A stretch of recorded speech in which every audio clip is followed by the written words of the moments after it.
is to inform to all that our meeting is now in live streaming also. I am posting the link in the chat box.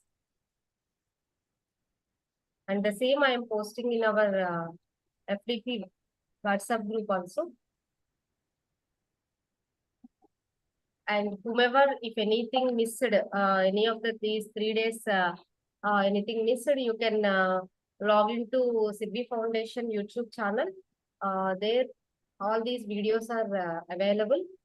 So you can watch at your free time also.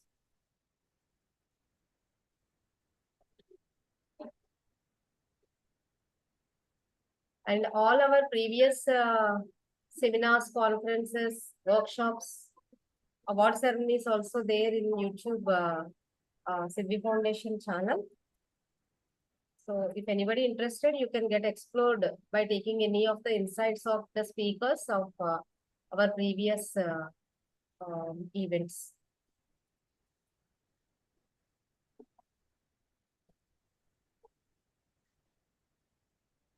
I request anyone, please speak a few words.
Madam, voice is audible.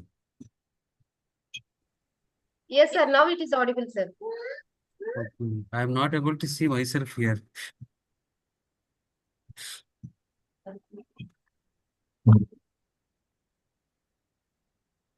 Very good evening, Dr. Vamshidhar sir. Already I had told about you to Santosh sir that one encyclopedia, moving encyclopedia, is about to introduce another moving encyclopedia. Yeah. So already it has been launched YouTube live streaming also. So 6 more minutes are there. I request anyone from the participant side, please interact because here two doctors are there with us. We can get free consultation also from them.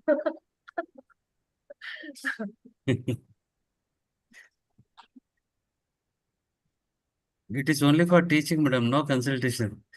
The consultation is not free for us, sir. No, here actually it is only related with teaching. Whatever doubts they are having, they can ask related to the topic, it will be clarified.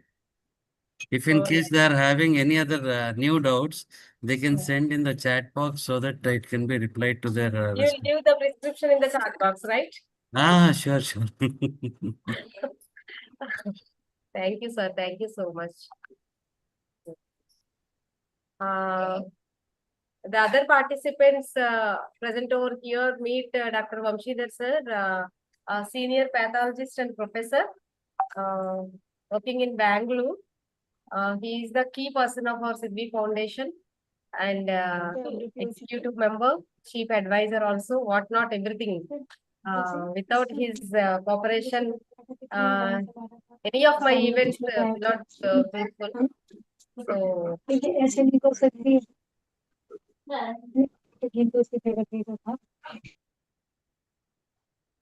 I request anyone from the participant side, please interact with Dr. Vamshidhar sir.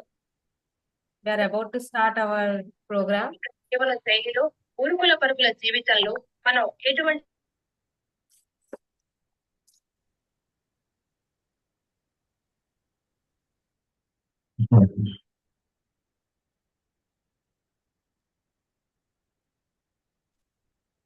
sir, Santosh sir already joined, sir. Uh, Hello, sir.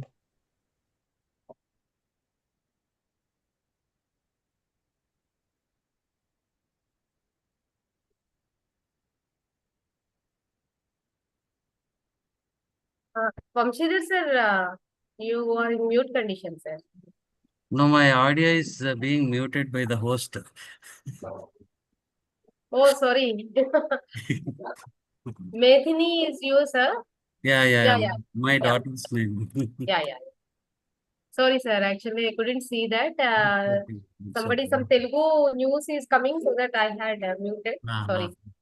Yeah. No, Dr. Santosh, I am seeing him for a long time, after a very long time. So he's not coming to India, he's not visible. So at least now I am seeing him live. That's the speciality of technology. Yes. No, sir. I can't forget that you are my teacher and the role you have played in my journey, which is incredible. Yeah. Thank you. I will just introduce Dr. Santosh, ma'am. 1 second. Yes, yes.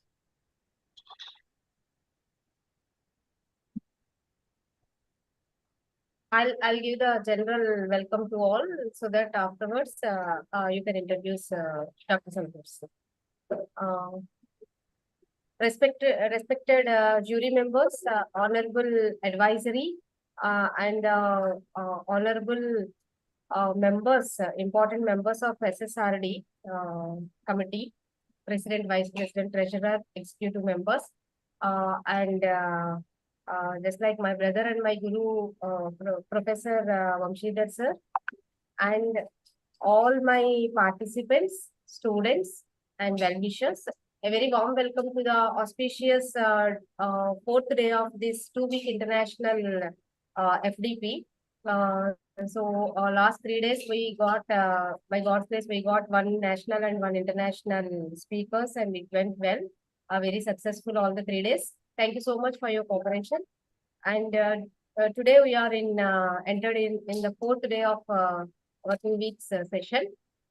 Today also we got two emeralds, nothing but gems and diamonds, to explore their knowledge on this platform. So it's a great opportunity given by Dr. Vamshidhar sir to this platform. Thank you so much, sir, first of all, for introducing Dr. Santosh sir to Siddhi Foundation. And I requested Dr. Vamshidhar sir to please introduce our today's resource person, Dr. Santosh. Thank you, ma'am. So Dr. Santosh K. Yatnati, he was my student, but I saw him as a small bud, flower bud. Now he has bloomed in such a manner that the fragrance is spreading entire world. I am very happy teacher and also a happy person, happy doctor. Now I have become a colleague to him as of now. So very happy for that. And Dr. Santosh is currently working as project manager at Integrated Care Research Hub, University of Bedfordshire, where he is coordinating around 20 research projects funded by National Health Services, England, and HE, amounting to around 4.1 million pounds. He's also the secretariat for Eastern Partnership for Innovation in Integrated Care. He's a medical doctor. He was he completed his MBBS and also he did his MD in community medicine. And he has done his master's in vitality and aging from Netherlands through the prestigious Leiden Academy Scholarship. He is also a fellow in Royal Society for Public Health, UK. He possesses various teaching experience and research experience. Significantly, he has got that one, especially in geriatrics and special concern towards tuberculosis. His work has been acknowledged and supported by various national and international entities, including the WHO, the CRO, the SARC TB and HIV Center in Nepal, and as a co-founder of the DST Derby Nidhi Prayas project, He has provided technical assistance in developing elderly care modules for PHC medical officers under the Ministry of Health and Family Welfare and WHO India. And he is actively engaged as mentor for various aging and health incubators. His expertise is in age policy led to an invitation to the G20 and C20 working group. So um I welcome Dr. Santosh Yatnati to proceed with his proceedings of the day. And thank you. I actually want to thank him for accepting this to be the speaker for today's prestigious event. And over to you, Dr. Santosh. Uh, Thank you, sir. Thank you, Dr. Aruna ma'am and Sydney Foundation for this opportunity. So before I start, since it is about faculty leadership, I would say that as Vamshidhar sir told, that he saw as a bud. So that is also a quality of leader as a faculty. The reason why I'm telling is it's around 20 years back, 2007 and 8. Among the 130 students, he asked me whether you are interested in research. So I volunteered and I took the risk to explore the opportunity about research. And it's in 2007 that there was an opportunity from ICMR, short-term studentship, where Sir was the first faculty and I was the first student to get in the entire history of Siddhartha Medical College, Tumkur. And what happened after that is the next year, there were many faculty who were interested to be part of STS, and there were many students who were interested to be part of the STS. So that's how once we do a good work, how it is contagious. He is one of the examples for it. So I take this opportunity to show my gratitude to Sir, my teachers in Siddhartha Medical College, Tumkur, SN Medical College in Bagalkot, and Masters in Vitality Aging in the Netherlands, due to which, because of the blessings and all well wishes, I am here today, what I am here speaking to you all. So I'll just share my slides. Is it visible?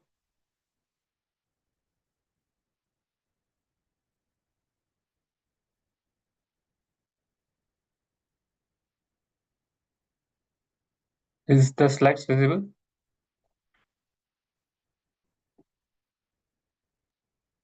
Yeah, visible. Yes, sir, it Yeah. is visible. So the topic for today, I just kept this as the title is in the middle of every difficulty lies an opportunity. So being a student myself and being a faculty, I can say that we have come across many difficulties in our teaching or in our studies, and we had that opportunity to explore and take risks, which we would not have done. So I would like to emphasize more on what are the difficulties which we may come across, and the title is related to Albert Einstein's quote. It's not my quote actually. So who encouraged to see opportunity in every adversity. So today, as per the schedule, the topic will be on leading the change faculty as both innovators and global educators.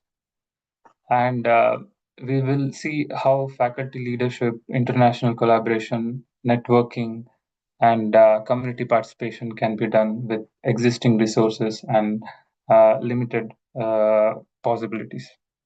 So I would like to start with sharing the research funding life cycle, which most of us are aware about. So usually we have a pre-award and post-award. As you can see here, sorry, is it still visible? Yeah. So in pre-award, we usually start with having the project conceptualization, finding a sponsor, search for funding, and then we apply for funding, which has second phase of proposal development and submission. And in post award, we'll manage the fund, by receiving the award, setting up funding management systems, evaluation, and reporting at the project close. So I just took the outcomes and I'll try to discuss one of the each of the outcomes. So first one is enhance understanding of emerging technologies. So this is very important in this scenario because even in pre-award, we look for grant discovery and applications, and we streamline different application systems. And one of the most common mistakes which we do, which I also did, which I learned after a series of experiences, is nowadays we are using AI and machine learning tools like ATS, which is called application tracking system, and there are different tracking systems. So what happens is usually in your application you put your CV and other details. So some of the ATS systems will accept only format which is more conducive with those application guidelines and systems. So even though you have good CV, before it reaches to the funders, the AI system could uh, reject your application. So make sure that based on your application, the grant findings, the grant requirements, your CV also matches according to the requirements. This is very, very important. And even for evaluating applications, your CV and the application should match the grant requirements, specifications, eligibility criteria, etc. And coming to continuous funding models, some of the funding models which recur every year, for them, in continuous funding models, they would not have to go about each cycle. They can just go about the continuous funding cycle so that they don't have to repeat the whole process again and again. And in post-award, again, the technology used for data collection, some are very specific that their software to be used and their analysis system to be used. So you should be well versed and competent enough when you deal with those applications. And common analysis applications which we are aware of are like SPSS, SAS, R programming, so on and so forth. And budget and finance. So here also there are different tools based on different country scenarios and developments and systems and processes, which will affect the timings of your applications due to administrative as well as system and processes delays. So you should have a clear scenario of the timeline from the pre-award till the post-award and what are the budgeting things which you may require. And there is also a saying that you get a funding, but you think you saved some money and send back to the funding. That shows that your planning and funding, accountancy and finance, you're not very robust enough to predict or to utilize or complete the project. So that you have to keep it in mind. And there are different softwares for evaluations also, which are used. So some of the examples which we use here in NIH, National Institute for Health and Care Research, is, for example, SOCAT.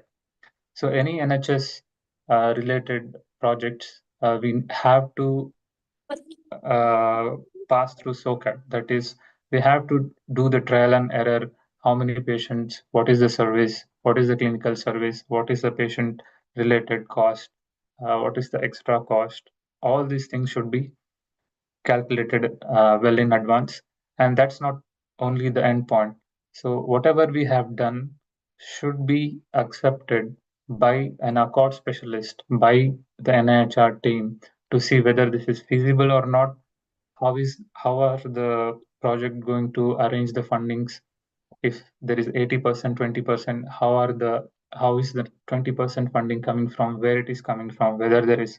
So there are a lot of systems and processes and administrative problems which you have to foresee and use your technology by training yourself, developing yourself, and getting into the projects. One more example, this is what when I was doing a SARC TV project in India, in Danan Sagar Medical College, we had a deadline of application, and there was requirement of a letter from the government body. So we had sent from the state government of Karnataka, but that was not accepted. Then we had to go for national support from the TB unit. So it was all done. But if the project is good, and sometimes the funders will also be flexible and supportive. So in that case, timelines can also get extended, which happened in my case. And it also may happen that sometimes you have everything and you just need a funding agency, and you see that today is 14th, say, for example, 15th is the last date of the application, and you give up. But if you go back again, you might find that the time is extended. So always keep hoping and try to be realistic in your hope also, and don't miss the opportunities. There might be something waiting which we are not aware of. And also, I've been told that there are many students here in the call. So you would be having a dream to study abroad or advance your career abroad due to various, or not only abroad, within your own countries. So the common challenges which we face is making a decision where we want to go, the fee structure, the cultural shocks, the language barriers, etc. But on the other side, if you see the opportunities, it's a new horizon to explore different scenarios. You get scholarships, which most of us would not be aware of. And there are student and staff mentor to handle those anxieties and mental cultural shocks when you enter a different country. And there are requirements like language by giving exams and coaching, etc. So I just wanted to give my example. I had come to these scenarios when I wanted to study in the Leiden University. And one of the reasons why I wanted to be in Leiden University is, as I showed before, Albert Einstein was a professor in that university, which is close to 450 years old.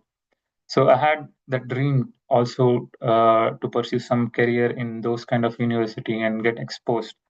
And at the same time, I had a competitive scholarship application, which was approved, and I was fortunate enough with again blessings and wishes from the teachers and the Almighty. I got a scholarship. So anybody and everybody can do whatever they want. It's just that first decision, that first step that needs to be taken, and the universe somehow will help you to achieve your goals. It may be a faculty development program, it may be a training program, anything for that matter. So now I'll try to involve the faculty leadership, collaboration, future pathways, and global perspective, which is part of today's talk. So in the UK, the ICS structure is integrated care system structure, where similar to what we have PHCs, primary health centers, community health centers, district hospitals. It's shaped in a way where there is person-centered care, supported by neighborhood care, place systems, place care, and system-based systems.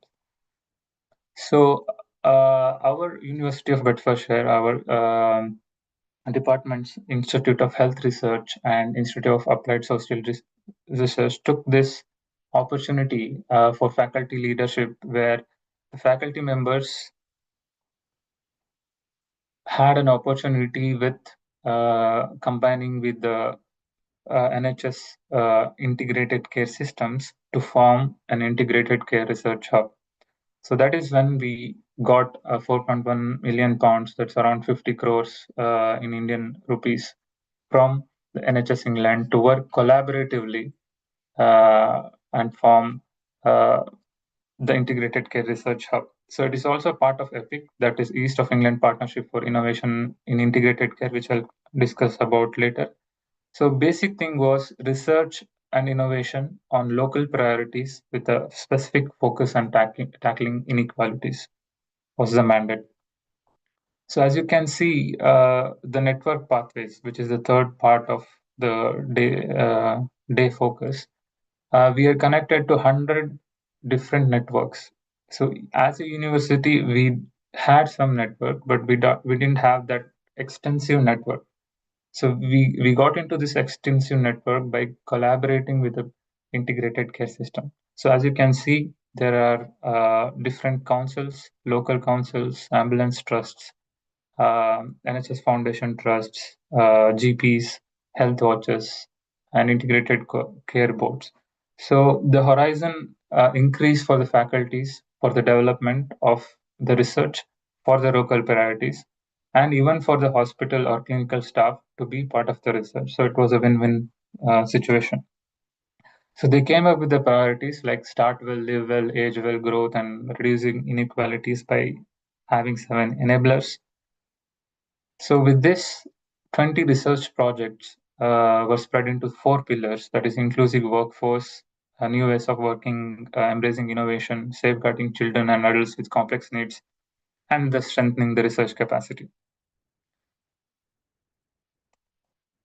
So with this work, there was also an opportunity to scale up the local initiative, international initiative, where last month, because of the integrated care work within the community, we were appointed as the national lead for IFIC England, that is International Federation for Integrated Care.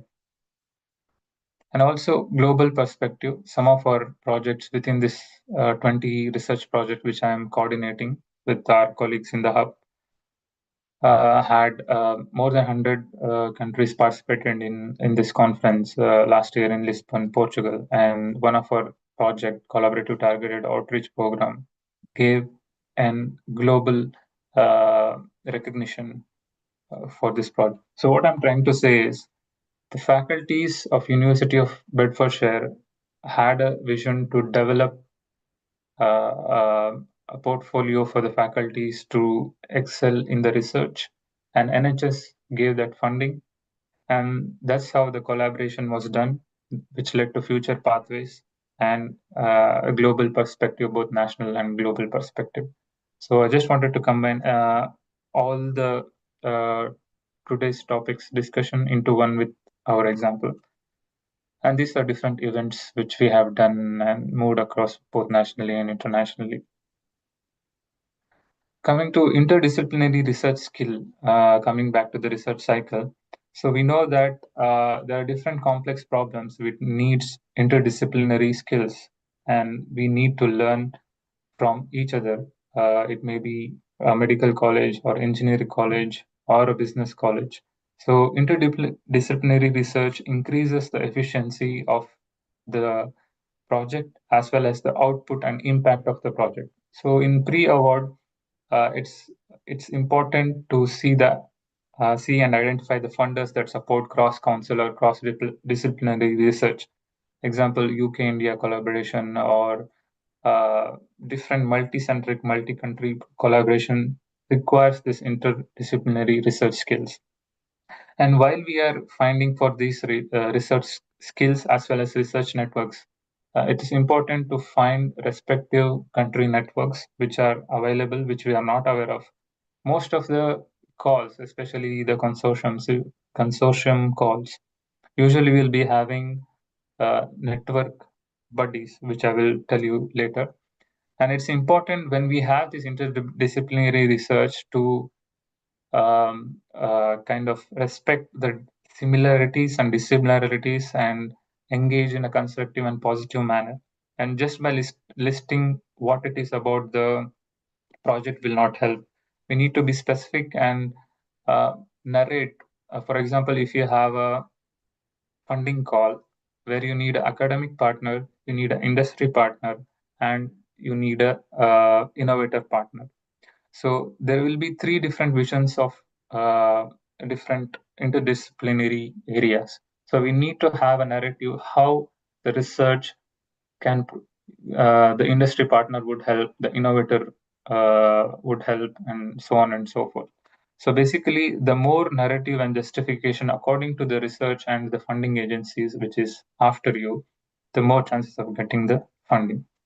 And of course, in various universities, we see that for initial uh, proposal, they give seed funding so that a base is made so that it will be used for the further funding. Coming to award again, once you get the award, combining having regular meetings to address adversities and challenges is also an important part of this development process. And also having a shared vision, not only during the proposal submission, after submission, after award, and till post award is very, very important, which should not change because of the dynamics within the system or within the partners. In post award, it should focus on sharing results with stakeholders, irrespective of the stakeholder. Each and every person who is involved in the research should be knowing what it is done and what are the further steps for sustainability of the project or research. And always try to have value added collaboration, which has a policy implications as far as possible. And using reflective practices like publications, journals, joint journals helps in enhancing the interdisciplinary research skills, which we normally wouldn't have happened. So this is one of the examples again within the funding which we had. We asked for research and innovation funding award.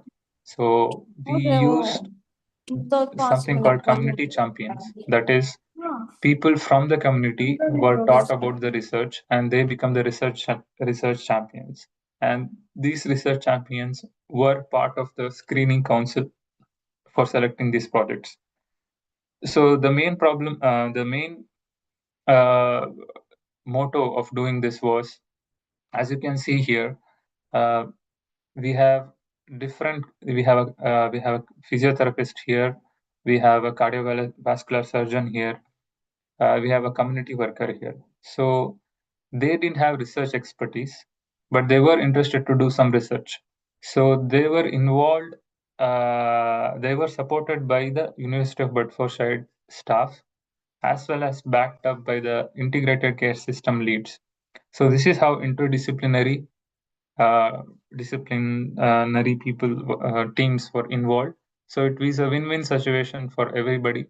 So university people developed more competencies with the clinicians and the process and systems in the NHS, and this is people in NHS benefited by knowing about the research methodology, research areas, etc.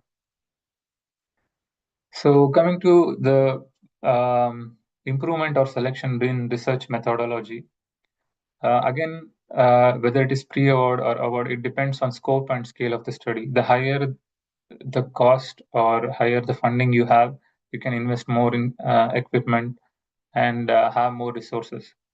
And if you have limited resources, again, limited budget and limited research capacity. Again, sample size, you can go for larger sample size or smaller sample size based on the funding which you are applying for. So again, methodology, you have wide array of methodological methods, qualitative, quantitative, and mixed methodology. And it also depends on funders' requirement and constraints. Commissioned research, for example, if it is from the government, it had to be uniform throughout the states or counties. So it will be more restricted commissioned research. For example, I was one of the evaluator for subnational certification for TB elimination in India, which had uniform project deliverable for all over the country. So there may be rigid frameworks or methodological innovations. It all depends on the research question as well as the funder requirements, eligibility, and the resources available. So these are various types of research methods which you can choose: qualitative methods, quantitative methods, cross-sectional, longitudinal, case studies, systematic reviews, meta-analysis. This all depends on the research question, the funders' requirements, and the capacity which you have to deliver the same. And the funding also differs with the types of data which you are collecting. It may be qualitative data or quantitative data, may be discrete, continuous, and based on that, what is the common data collection methods you're using? Some may be collected online, some you have to be in person. So what is the cost of that? And it all depends on, again, research question and the funding which you're seeking for. And some of the funding agency will be specific about the data collection methods, sometimes specific softwares like Epidata or OpenAPI or something like that. So we have to stick to those data methods, and we have to learn, improve ourselves by training ourselves and training the data collectors in order to have a smooth development with research. Again, representation of data, you have qualitative data and quantitative data. It depends on the software and the graphic softwares which you use, like SAS or R program. So that also varies. So you need to think about well ahead, what are the things which you are going to use so that you can budget in the pre-application itself. Then coming to collaborative project planning. So we have in pre-award, it is very important to co-design and identify the partner, where the partner is from, and whether the resources with yourself and the partnering institute is adequate. So you have to weigh pros and cons of that partnership through resource assessment. And also, if it is involved with innovation, if there is an innovation, anything related to patents, you have to have patent agreements within the university. What's the royalty? What's the proposition within the university and between the universities? So it plays an important role. And budget and compliance. So again, in the consortiums, there will be one lead organizations or lead universities. So you need to know which one will be the lead university and why will they be the lead university. Sometimes in consortium, what happens is you need to have certain licenses to receive both national and international fundings, even though the project might be uh, initiated from one partner. Because of the competencies and license and legalities, you need to identify lead university to take all this risk of distribution and so on and so forth. And most important thing is defining roles. You need to define roles specifically and categorically before the start of the study. It may be publications, it may be budget, it may be roles and responsibilities, so that you don't end up having problem during the award or post award. And even post award, if there is any changes that needs to be done due to unforeseen conditions, you need to contract negotiations with the funder and make sure that you are continuously engaged, not only during the proposal submission, but during the award, after the award, until the dissemination of results, both in the terms of publications, policy documents, and also to the participants or the stakeholders who were in that particular project.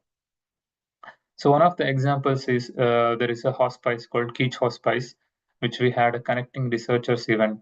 So in this event, faculty from Keach Hospice who are interested to do the research and faculty from our university had a roundtable discussions on the proposals which we want to send and why we want to send, how we want to send, and what would be the impact on the community if we undertake these research projects. So this is one of the examples where interdisciplinary group come into one place, talking together, having clear distinct pathways about how the research cycle would be seen about, and what are the different pathways which we can achieve to achieve that shared common vision. And coming to networking and collaboration, this is just an example that UKRI has collaborate to innovate, join, or create a consortium. So you might be wondering how I could search for a consortium. So you can just search based on your place and specific goal or funding agency which you're looking for. So there are opportunities where you can either join the existing consortium or create your own consortium. And most of these calls will be requiring an industry partner, innovative partner, and academic partner. So if you just go into that network and fill in details which part you are, either you are an industry partner or academician or whatever it is, and make your profile in that particular network.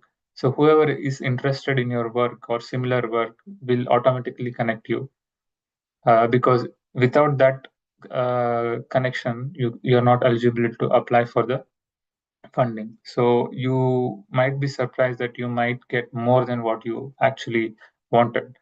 So it's always you have to look for the opportunity, and there are many helpful ways about you. Means it just takes one step of decision that you want to explore, you want to develop yourself, is most important step of all. So one more example is about EPIC, which I said in the beginning. It's called Eastern Partnership for Innovations in Integrated Care, and which I am the secretary from University of Bedfordshire. So similar to what we are doing, 6 universities across east of England were funded by the NHS. Anglia Ruskin University from Cambridge, our university, University of East Anglia, University of Essex, University of Hertfordshire, and University of Suffolk. So what we do is we have a common vision of mission of tackling health inequalities to improve uh, the East of England region, what you say, quality of life at large. So all 6 university came into one place. We meet together. We have shared vision, and what we try to do is create strong university partnerships, collaboration to maximize knowledge exchange and utilization, and promote place-based partnership, and also expand approaches for innovation uptake for complex integrated care systems. So basically, we do knowledge exchange, knowledge mobilization, and knowledge transformation, learning within the university and learning with other universities, because what may work in one university may work, but in another university, but may work in within the 6 other universities. So having a good governance, we want to increase the quality of life across the region. So sharing the best practices, evaluation, knowledge exchange is some of the things which we do with this network. And whenever there is a funding, may not be all the 6 university will be involved in the funding. Some of the universities which are having the expertise make pitch in and give that, fill in those gaps which are required for the funders.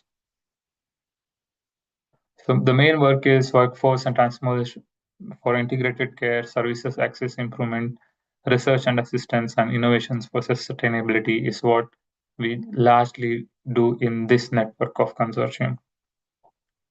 So last month, in March, we had this EPIC Conference 2026, which was a 2 days conference where again networking, collaboration, and global perspectives and faculty leadership all were part of this event.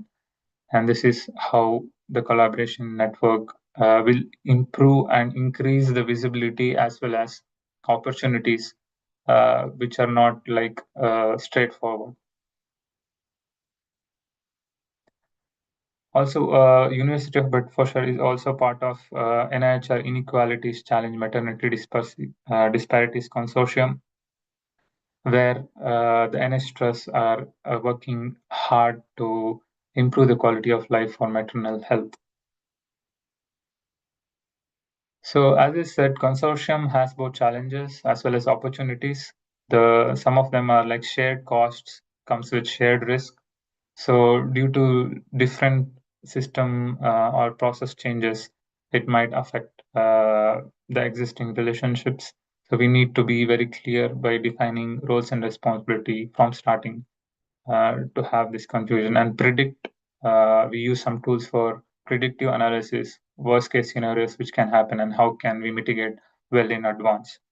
And of course, there is career development, uh, because being just in one university and getting exposed to different universities, there will be interdisciplinary learning, increase in skills, expertise, and so many other opportunities which will not be done unless we actually be in this group or network. And definitely there will be knowledge exchange, knowledge mobilization, and knowledge transformation. So coming to involvement of public in research, why it is important? Because people who are affected by research have a right to say in the research, and members of the public can provide a different perspective, which is very true, because most of the research, when we start for the need of the study, we think and assume this might be the research question because this might meet the need. But if you actually go to the community and ask, that might not be the need at all. So the whole assumption till the end of the project is actually waste of time and resources. So it's always good to involve the end users, starting from pre-award, award, and post-award, so that you are knowing which direction you are going, and if there is any requirement to be changes to be made, can be done then and there itself, instead of wasting the time and resources. And that is one of the example I said. We involved the community champions in the steering screening as a screening member, so that the research which comes out is by the people who associate themselves and feel better about what's happening. And these champions would be also telling the same things in the community, what's happening and what's not happening, and they can question if there's something going wrong. And public involved can make research more relevant. And even the funding bodies and ethic committees will ask about your plans for public involvement, and how are you going to involve them, what are the ethical standards you maintain, and what are the conservative things which you look for before going for any projects.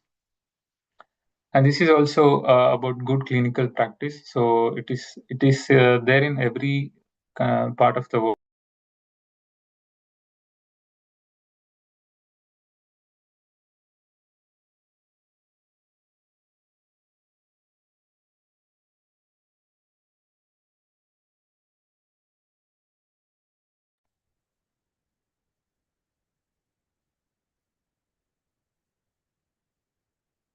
Thank you so much, Dr. Santosh sir, for your valuable and informative session. I request anyone from the participant side, do you wish to interact with Dr. Santosh sir?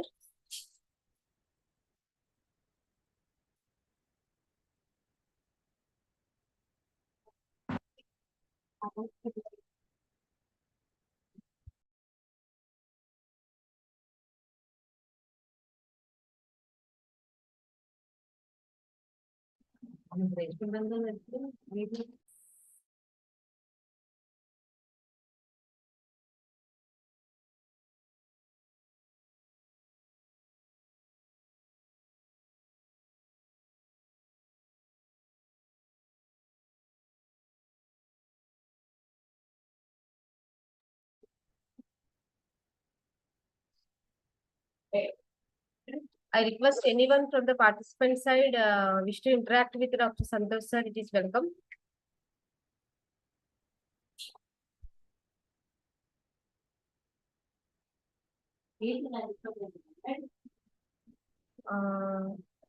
Santosh sir, one query from my side. What are the opportunities, if any research scholars from India they wish to come to your organization? What may be the pathway to apply, sir? Or how they can get a chance to get any project assistance or projects? Could you please brief it, sir?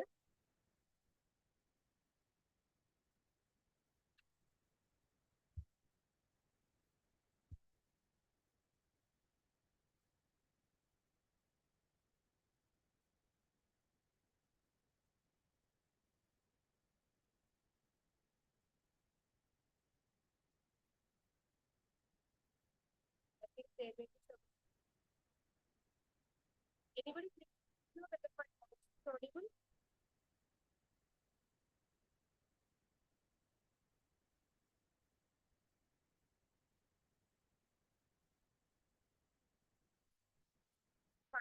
Side, whether my voice is audible?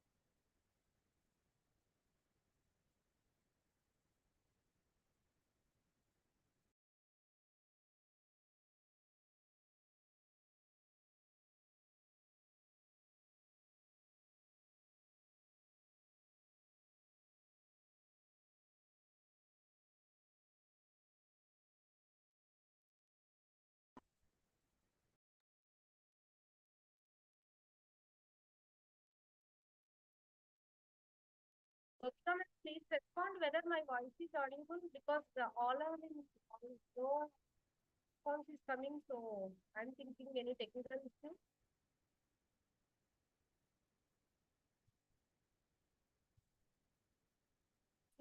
Anyone from the participant side, whether my voice is audible? Ma'am, Ma'am, myself Gopika, ma'am. please. Sir, today's session was very informative and inspiring. Also, the concepts were clearly mentioned. The main thing that it is easy to understand. And thank you for sharing your knowledge. And you shared all the valuable things with such dedication. And your effort for the presentation was very meaningful and motivated everyone. So, heartfelt thanks for the wonderful experience from you. Thank you, ma'am. Thank you, sir. Thank you, ma'am. Thank you, Gopika, ma'am. I request anybody from the participant side, please respond for a while.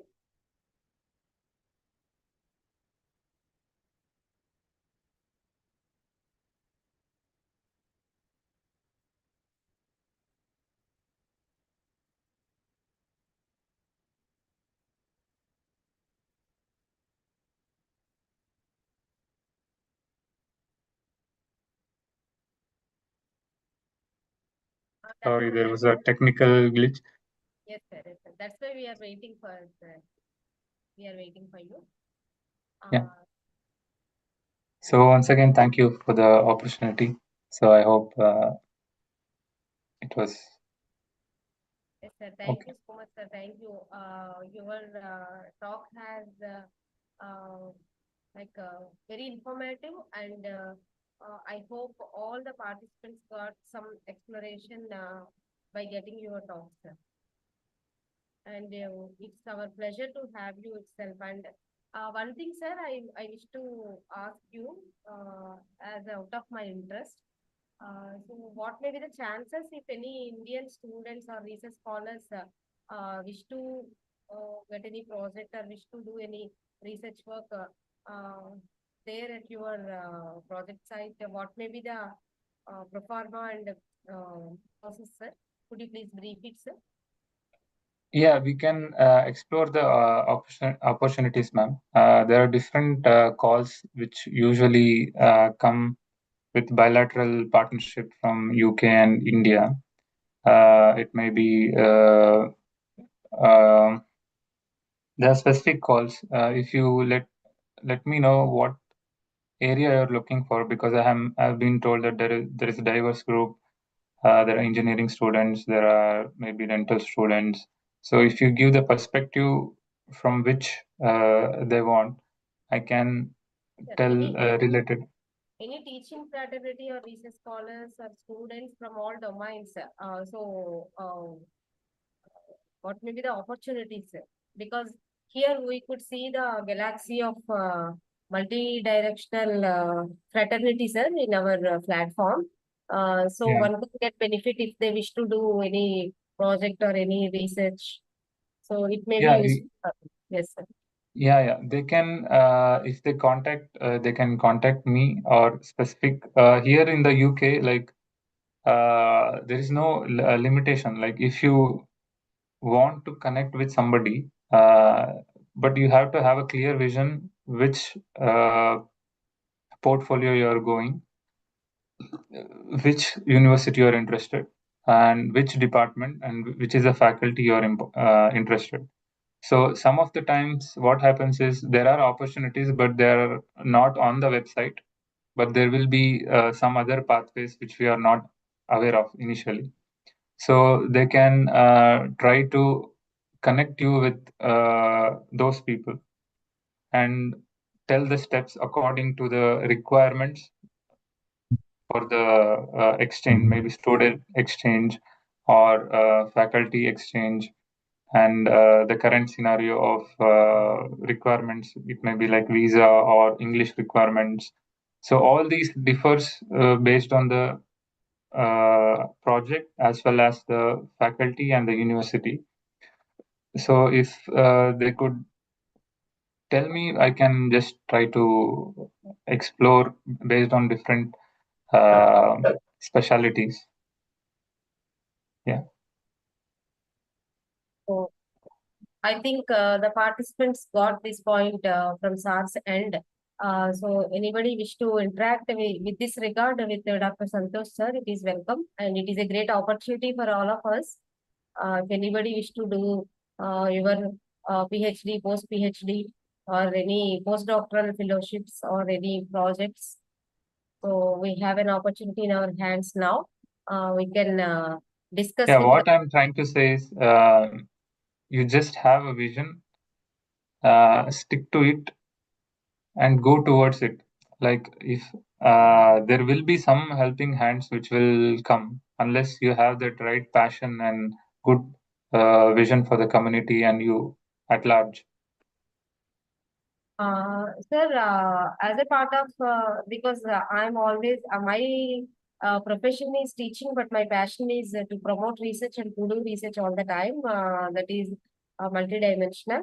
And recently, me along with some of my students done a project, sir. The project means out of our interest only. So, like, banana fiber, we are planning to make water bottles or disposable glasses with banana fiber, sir. Because today, after having the banana, um, whatever the fruit, the stem is useless. So the stems, there itself, they are using some, the farmers are using some chemicals, and they are making to dissolve into the um, like earth. But what it is happening, sir, it is all chemicals. So the fertile soil will be infertile gradually.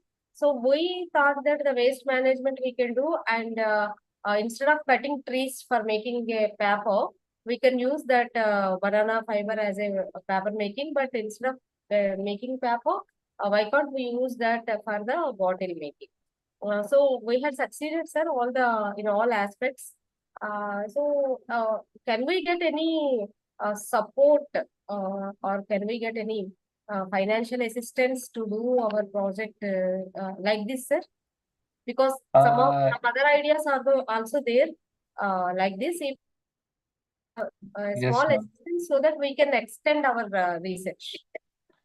Yes, ma'am. I have noted about this. I will contact you with relevant calls. I'll search for the relevant calls, and I'll let you know about this, because there is climate funding, net zero fundings, and all those things.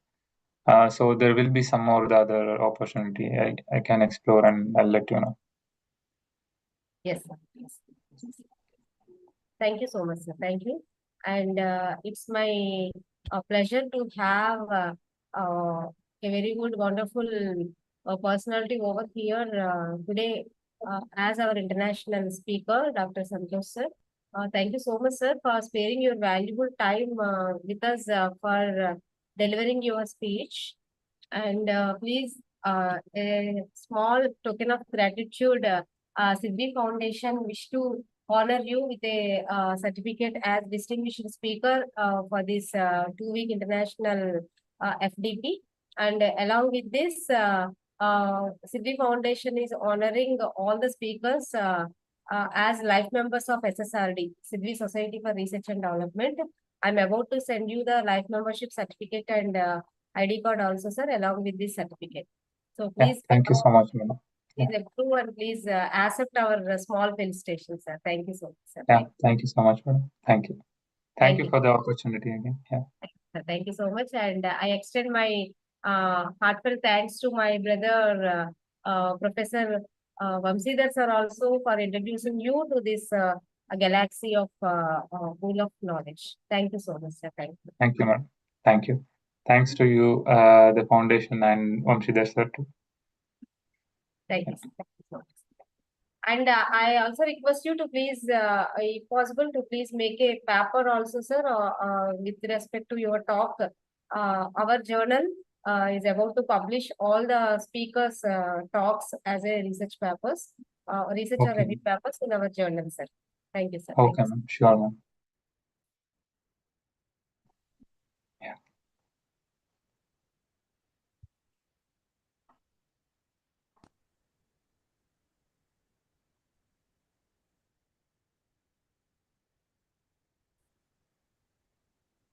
I request anyone from the participant side, would you speak something before joining our next speaker?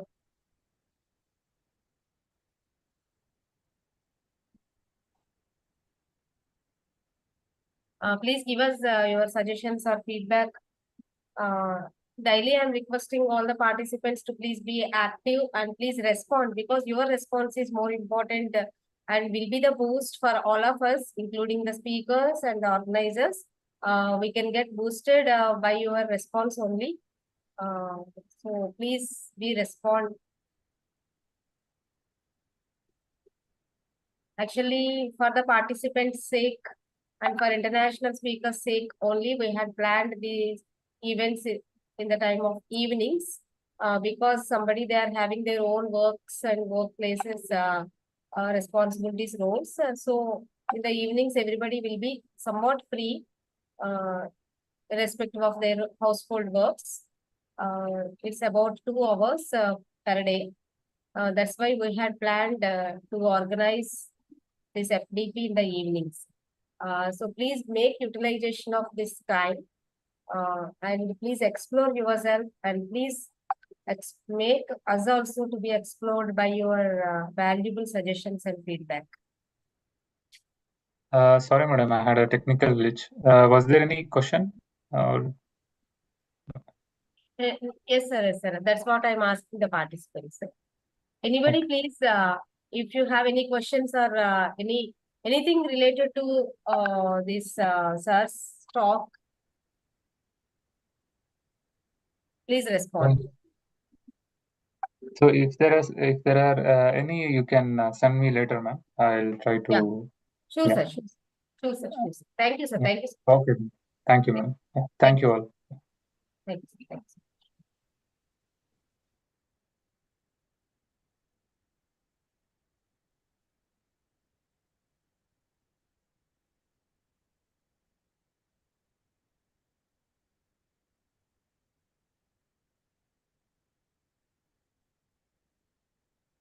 Meanwhile, before joining our next speaker, I wish to interact with any of the participants.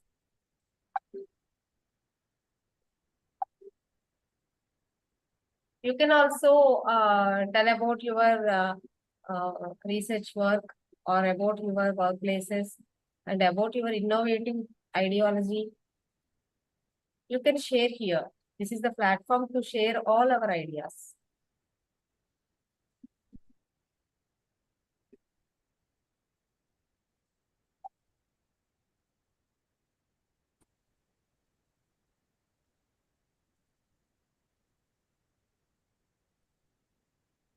Welcome, Dr. Vikas Kumar, sir.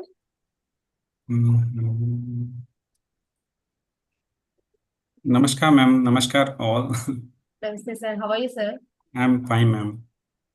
Thank you so much, sir, for sparing your valuable time, because I know how much you will be the busy schedule. Even though whenever I ask you, you never said no. Thank you so much, sir, for giving me such an wonderful opportunity to have you in all our events. Thank you, ma'am. Thank you, because you are making the time so flexible for all participants and this presenters, so they can accommodate themselves in the program. Thank you, sir. Thank you, sir. And it's not only the possible timings only, sir. It's been the dedication and the passion towards your profession, sir, that I could see in all your talks and in your work nature also, sir. You are very dedicated towards your profession, and you are very much interested to make others also to be explored. Thank you so much, sir. Thank you. I would like to introduce our today's another distinguished speaker, Dr. Vikas Kumar, sir. Sir is senior scientist, agricultural economics at ICAR, Indian Agricultural Statistics Research Institute, ICAR, IASRI, PUSA, New Delhi.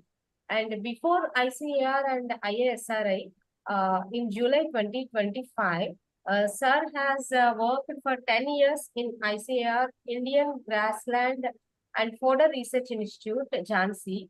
And then for more than 5 years, Sir had served ICAR, National Institute of Agricultural Economics and Policy Research, PUSA, New Delhi. And Sir has got 16 years of experience in economic impact analysis of fodder and livestock production and crop insurance, etc. And Sir has provided his expertise in more than 10 research projects as PI, Principal Investigator and co-PI. And Sir has authored more than 60 research papers and 8 books and many reports, training manuals, bulletins, and technical articles. So SIDBI Foundation can proudly say that Sir is a key person of SIDBI Foundation, advisor and jury member. And Sir got many emoluments and many awards and rewards also from the SIDBI Foundation. And Sir got one patent also. This shows Vikas Kumar Sir very down to earth, because he had given a very less achievements here, but not with this. He is a moving encyclopedia, and he got some patents also related to agricultural research. Thank you so much, sir. We are very much fortunate enough to have you as the distinguished speaker of this day 4, 15 days International Faculty Development Program. Thank you so much, sir. We are all eagerly waiting to hear from you. Over to you, sir. Thank you, ma'am. Thank you.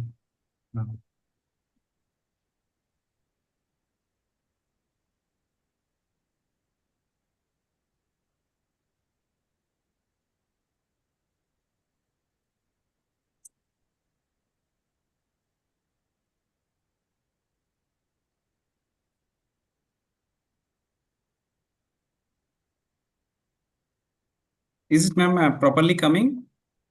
Yes, sir. You just make it move once, sir, so that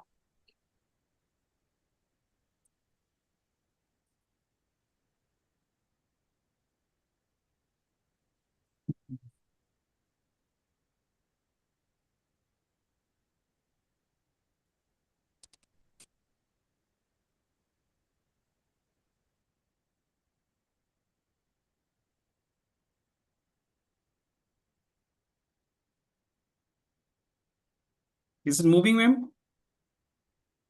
yes, sir, it is moving, sir. Okay, ma'am.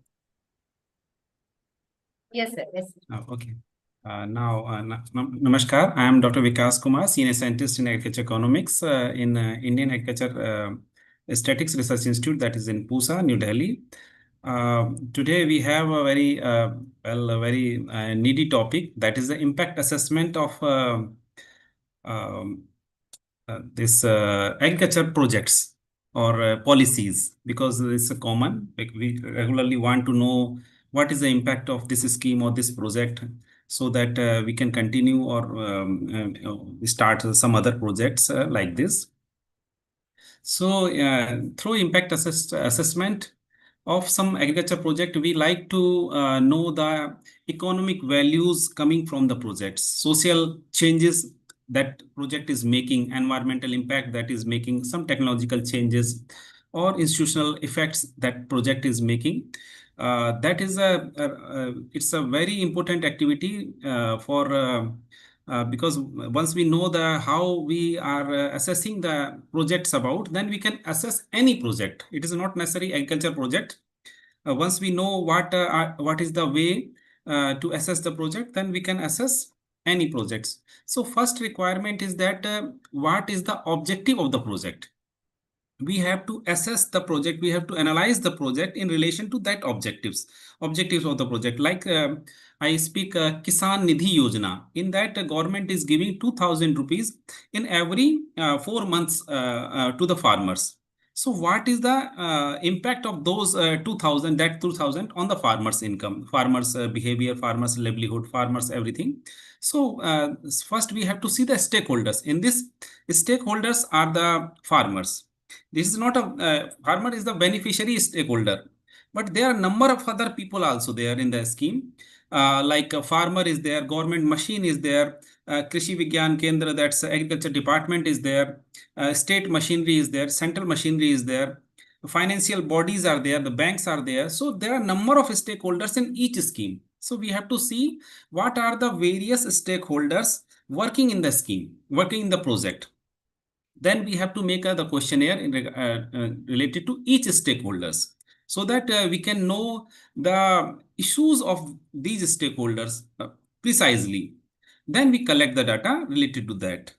So first we have to see what are the objectives and what we have, what are the reasons we have started the project, and then we will see who are the players working in the scheme. If we interact with those players, those stakeholders, those channels, certainly we will get each and every part of the project, that what are the issues, how can we run better, what are their challenges. So like this. So in first point, regarding the project, we like to know what is the economics of the project, what is the cost involved in the project. So we have to have very simple, that's word is there, benefit cost ratio. What are the benefits the project is giving, and what are the costs the project is involving. So benefit divided by the cost is the benefit cost ratio. Suppose a benefit is 100 and benefit is 120 and cost is 100. So 120 by 100 is 1.2. So that is it should be more than 1. So that is a first base. So this way, suppose for the one crop I am telling about, that what is the return value of the total output in the crop, and what are the cost involved in the project, that crop about. So benefit cost ratio of the project we have to analyze. And then we have the gross return. Gross return, what is the total return coming out of the project? Gross return minus cost, that is a net return. We have the farm business income. We have various other terms in economics we like to analyze. That's to analyze the project economically. Suppose that's economics of the project we require to have. In the case of suppose in one simple, we have most simple project is some crop is there, paddy crop is there. Paddy crop, what is the return, what are the cost? So we can know that project is workable or not workable. We have cost return analysis like this. Suppose we are running a kind of sprinkler, we like to have one sprinkler project. So what are the traditional methods and what are the sprinkler method cost involved in sprinkler methods, like that. Farm mechanization, suppose we want to bring the tractor in the this thing in farm. So what is the impact of farm mechanization, watersheds? So watershed projects are there. So like that, we have to see the economics, the gross return, total cost, and that way we can know. So another word is there, that is in the project analysis or policy analysis, very simple way is there. That is a partial budgeting. Partial budgeting is that we are adding just a single component in the project. Suppose we are adding a solar system in our agriculture project, just one single component, other things are same. So that is called partial budgeting, just single component, not a total budgeting. So we want to see, we have to see the added cost or added return. That's we have to see. In the case of partial budgeting, we have to add one component only, and we have to see the cost and return of that component only. So we can say the impact of this solar system is better than traditional electric system. So partial budgeting. So this way we can know the single component change made due to the single component only. Suppose here we have the issues like fertilizer change. Now government is interested in going for organic farming. So we want to see that's just single component. If we are changing our crop system to organic, instead of fertilizer based system. So what are the changes made in the project? That is called partial budgeting. So this way we can seed replacement. We have traditional seed. Now we want to change to hybrid seed. So just one component we are changing, that is called partial budgeting. Like one brick in the wall we are changing. So this way we have some other ways to study assess the projects.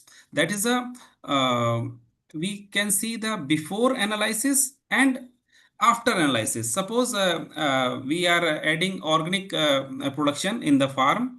So what in starting year, what is the economic value, what are the various parameters value, and after 5-6 years after, what are the changes there due to the organic farming? That is called before and after comparison.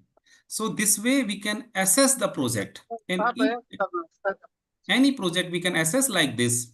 So before and after, because over the period. Like here we have suppose PM Kisan Nidhi Yojana. So before that, when we have started the farmer, and after 5-6 years, what are the changes we are getting? And another way is there to assess the project is with and without. With some farmers or some areas that we will take where this component is there, and some area where this component is not there, some nearby farmer, nearby village, or a nearby area where this component is not there. So two ways are there. Before and after means in this the sample farmers remain same, the project remains same. But in the case of with and without, we analyze one project with this technology, and one other farmer or group where this technology is not there. So this way we can analyze the thing. We have very important method, statistical method, that is regression analysis, where we analyze the impact of independent variables on dependent variables. So here, suppose we want to see the impact of irrigation on yield of crop. So we will keep changing the irrigation parameters: 5 irrigation, 2 irrigation, 3 irrigations, and we will see how the impact is coming on the yield. So we will tell that what are the best numbers of irrigation for highest yield. So regression is very good tool to analyze all type of projects. So, and it must be used. So we can know, suppose we can know the satisfaction level also. Suppose in the village there are 4 visits. In the village 2 visits are there for awareness. In the another village 1 visit is there. And what is the satisfaction level about the scheme? So we can compare with this regression analysis, because the number of visits can be quantified, 1 or 2, and satisfaction level can also be quantified, like satisfaction level is 5, satisfaction level is 3. So with the regression analysis, our input is 1, 2, 3, 4, 5, like that's a number of visits by the expert personnel, and satisfaction level is our output. So what is the impact of visits on the output, that is satisfaction? So we can know by changing in the independent variable, we can know the impact on dependent variable. So this way we can know the fertilizer response, different quantities of fertilizer we can give, and what is the impact coming on that. Any parameters can come. That's so we use the regression analysis.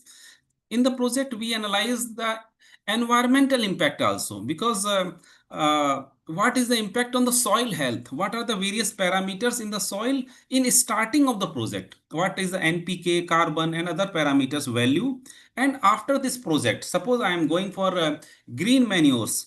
So in starting, what are the parameters? And after some 3-4 months, when the crop will be harvested, or 1 year later, what are the NPK, C, various other pH value, others impact on that? So if the project that's parameters are turning positive, we will enhance something, or otherwise we will take treatment, that's other measures. So water quality can also be a point for environmental assessment. So that's a value in the water quality. Diversity can be the point for environmental assessment. So these parameters we can see with or without or before and after. So we can analyze the environmental impact of the project by selecting different parameters. These parameters may vary or maybe more also. Many parameters can be there. The temperature can be there. Oxygen, carbon dioxide label can be there. So to analyze the environmental impact, and this should be the parameter. Groundwater depletion is common. If the groundwater is depleted, so we can take the curative measures in mid of the projects only. We should not wait for that water should deplete to 500 feet or 600 feet. So like this. So this environmental impact assessment is social impact assessment projects are there.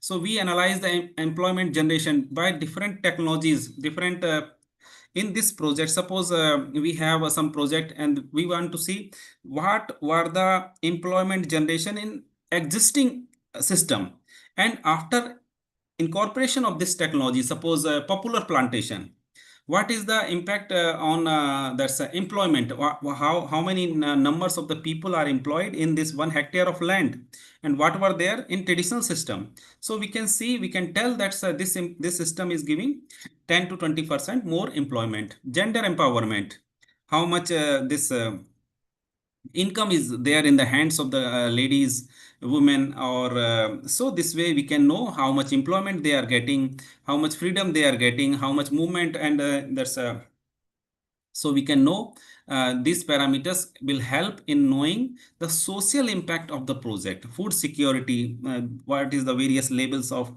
protein, carbohydrate, minerals consumption in our diet. Poverty reduction. So we can know this before and after, or with or without migration changes. So this way, so household surveys, and these are, we have very important tool for the this analysis of the project, that is a participatory rural appraisal, PRA we say.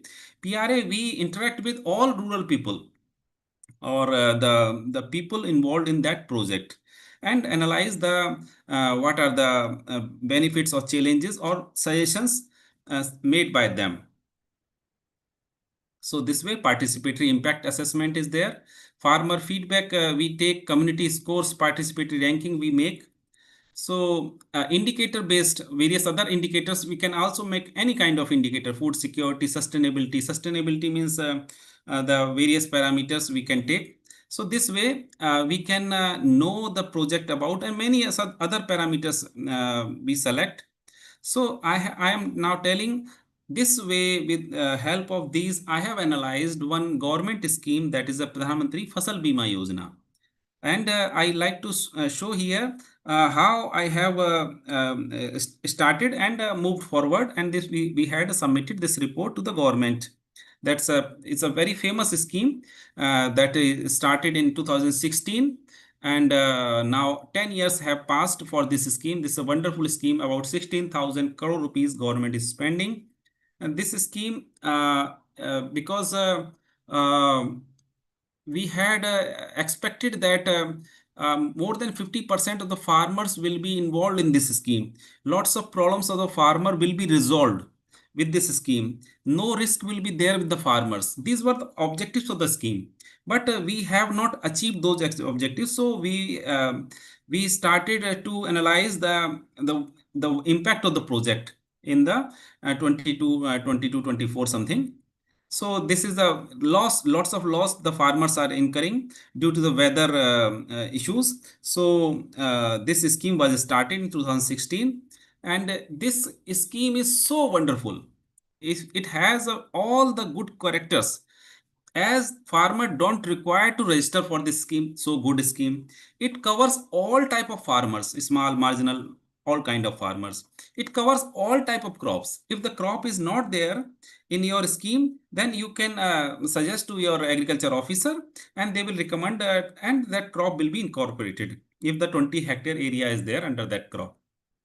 Premium was very low, hardly 1 to 2% of the total insurance value. So premium is so low. That is, a Prime Minister has made a scheme so easy to adopt by the farmer.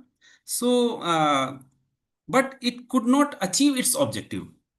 That's why we have analyzed the impact of this scheme. So that why this scheme is not able to achieve its objective. So we came into appraisal of this scheme.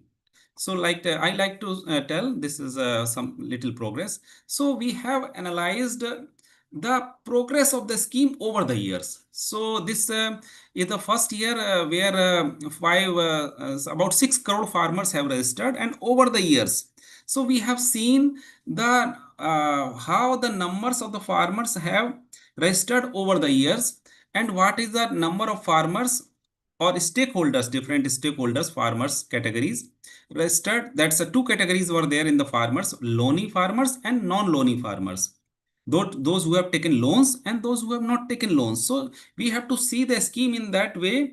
What is the share of different beneficiaries over the years? We can see the compound annual growth rate, simple growth rate, other parameters also. So we can say that how the growth rate is there over the years. We see here that in starting 76% of the loany farmers were there, and over the period they have reduced to 64%, and other non-loany farmers have increased. So that shows a non-loany farmer means independent farmers. They are linking with the scheme. That shows the scheme is good. That independent farmers are linking with the scheme.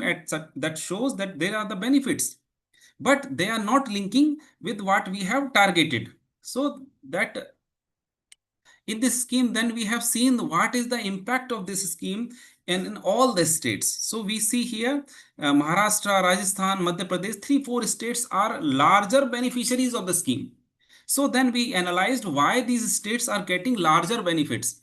Their area under the scheme is higher in relation to other states. Then we have come to know these states are getting higher remuneration. When risk is there, they get more remuneration in relation to others. So what are the reasons? The registration is proper, or the machinery is very nicely working, then we have to see. So this way we have to work.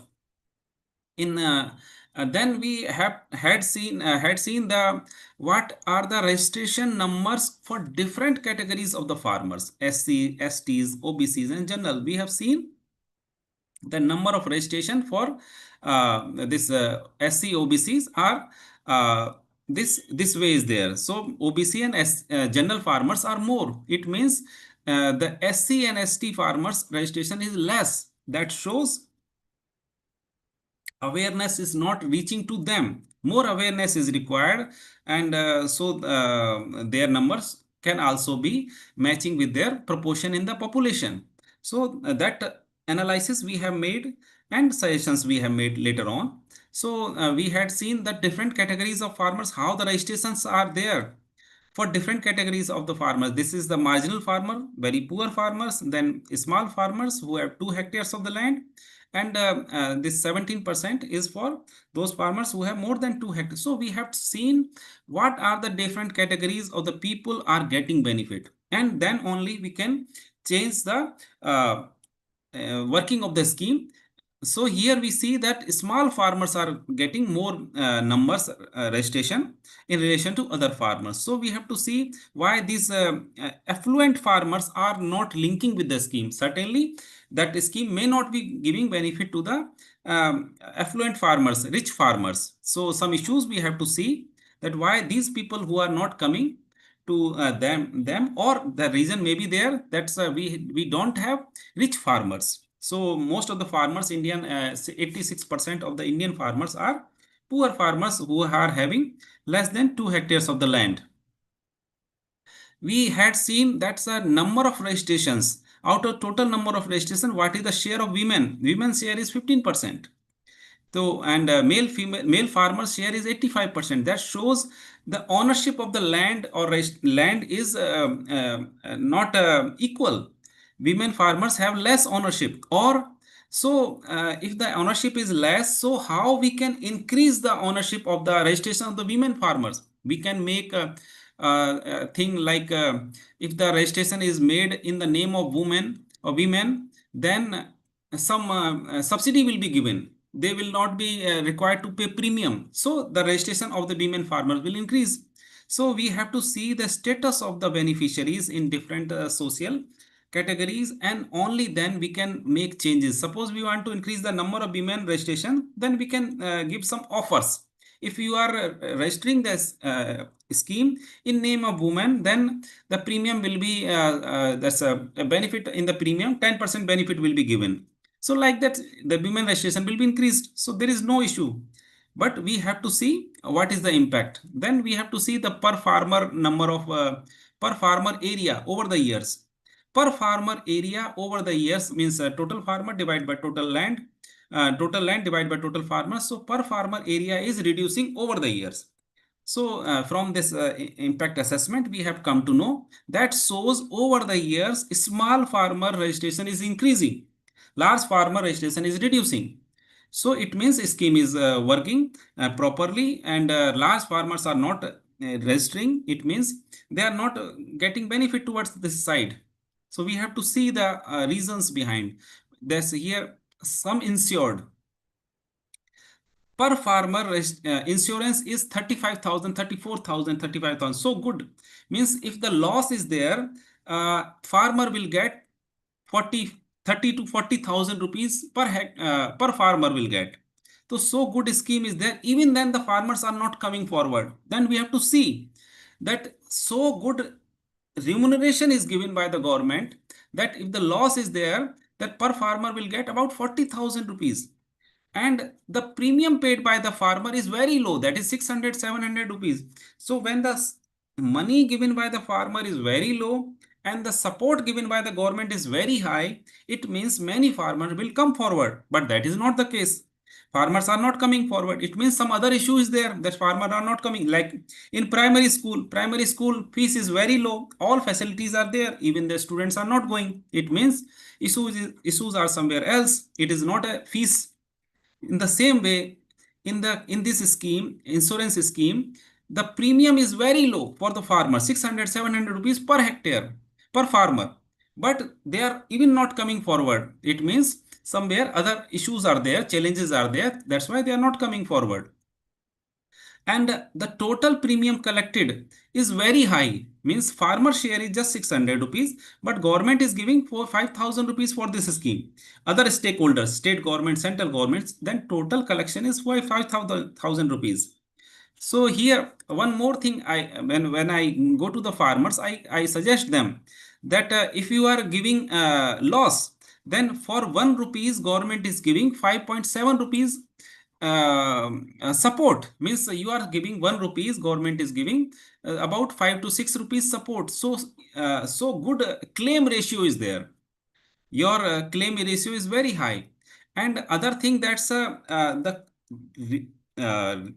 reimbursement, the total collected money and reimbursement, that is 82% of the total collected money is made back to the farmers. Means 18% is used on the management.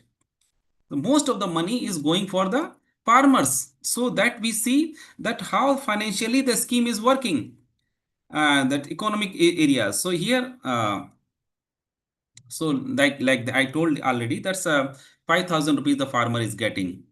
And benefited farmers, we have seen here, the benefited farmer number is 34%. Means out of the total farmer registered, benefited farmer registered. This is statistics. Statistics may be visibly may be good, but it may be wrong also. That it is telling that 34% farmers are getting benefit, but these benefit may be small. That farmer may be getting 5 rupees, 10 rupees, that is not a benefit, but they will be counted in the benefited farmers. So we have to, it is good in telling others that's 34% are getting benefit. Then we have to see the size of benefit they are getting. If the benefit is very good, on an average 30, 40,000 rupees is there, then certainly it is good. But if the benefit is very small, then more farmers will not come forward. So here, then we have seen that's how the satisfaction is there of the scheme. So I told one way is that regression analysis. We can see, we can know the project from the regression point of view, or any project, whatever project we are making. From this regression, we have to see what are the our independent variables. Maybe anything, maybe in case of any variables we can make. and we can see the impact on others. Here I have seen here about the number of crops in the scheme. So what is the your satisfaction level, farmer satisfaction level about the number of crops? So number of crops are very good. So most of the farmers are 33%, 52% are satisfied. Some are less satisfied. They are telling other crops are not in their scheme. So there's very less farmers. It means scheme is wonderful in relation to the crops.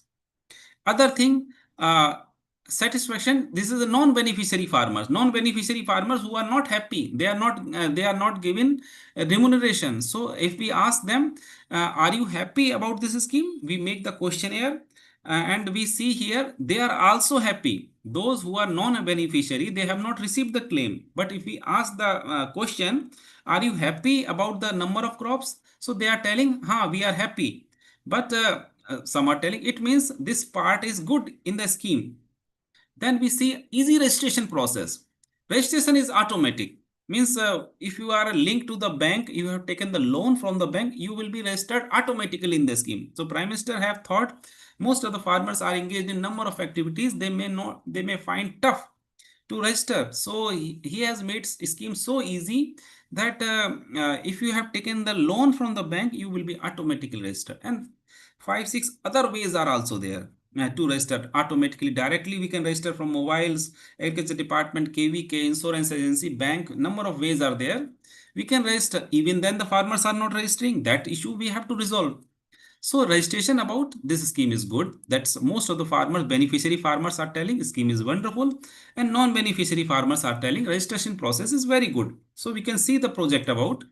And about the premium. Premium is very low. So most of the beneficiary farmers who have received some claims, they are telling the scheme is wonderful. It means 80% farmer, 85% are telling scheme is good.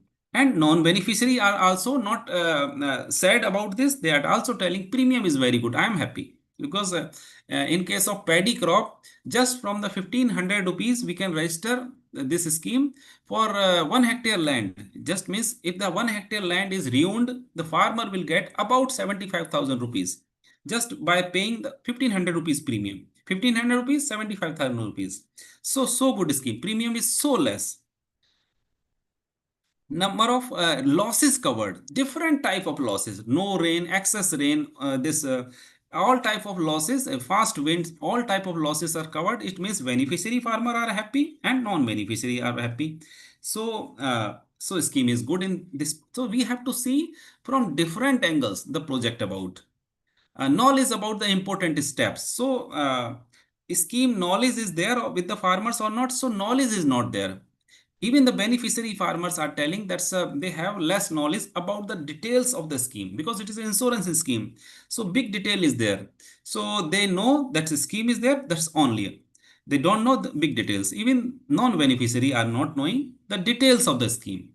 So we see here promotion of is sufficient or not. So we like to know that's a promotion awareness camps what government is making are good or not, sufficient or not. So most of the farmers are telling that some more are required, and they don't know because they are non-beneficiary. They don't know about. They tell everything.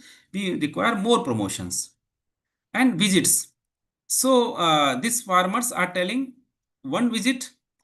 Some are telling one visit is okay. Some are telling 2 visits are okay for the promotion, or some are telling 3 visits are okay. It means 1 to 2 visits are okay for the promotion of the scheme, and they don't know about this beneficiary. So they tell anything because they are not getting benefit. And even then they tell at least 2 visits should be there in the village. Claim distribution, the time the claim they receive. So it's a big time, 4 months, 5 months. So most of the farmers have told that they are getting 5 months. Suppose loss is there in this July, and they will get the claim in October, November. So it is very late. So they are sad. And this about satisfaction level. And if we ask at the end, this is a common questionnaire. That's what is the satisfaction level? So because they are getting benefits, so they are more happy about this scheme. Even some beneficiary farmers are not happy. That is 22%. And this satisfaction level about the scheme, they say quite unsatisfied.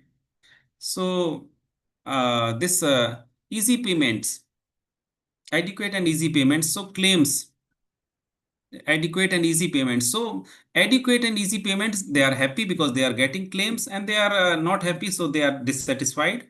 Adequate payments are not there. So at the end, I like to tell number of suggestions at the end we have given about this scheme. We have interacted with all stakeholders, the farmers, the village pradhan, the lekpal, the revenue officer, the agriculture officer, the Krishi Vigyan Kendra, district administration, state administration, central government, our implementing authority at the central government, insurance companies, banks, and this common service center, which is there in the village. We interacted with all. What are your problems? What are your suggestions for improvement in the scheme? Then we had made the list for all stakeholders, challenges and suggestions.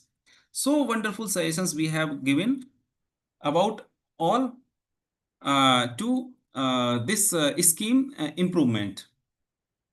So like that farmer has told that this more awareness camp should be there. There should be beneficiaries list should be pasted in the village. Even the village head should have the knowledge about the scheme. And this even those so all stakeholders, even the banks, they suggested that registration process should be outsourcing in the registration should be allowed. So whenever the registration work is there, we can hire from outside. So like that, we have made the suggestions for all stakeholders. And this all stakeholders, this report was submitted to the this executor of the scheme. So like this, we can analyze the project in the kind of in the keeping the economic, social, technical, environmental benefits, and we can analyze the project as we have analyzed this scheme, and we have submitted, and that most of the suggestions were incorporated. Now the farmers are getting certificates who have registered. They are getting claims within 2 months. Now more camps are there in the villages, and this outsourcing is now common. So many issues have resolved, and many issues are still there, and and for that regular appraisal of the scheme is required. So this way we can analyze any project in the keeping various in the that's objectives of the projects. So this is there from my side. So how much time is there? It is half an hour. If any issue is there, please inform me.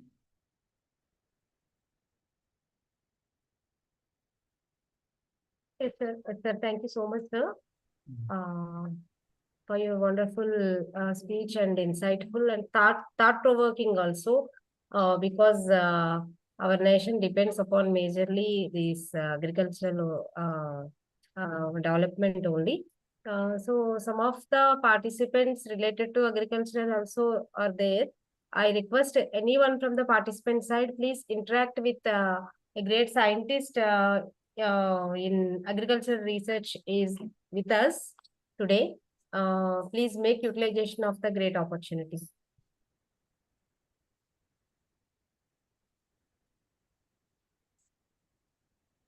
I request anyone from the participant side, please interact with Dr. Vikas Kumar, sir.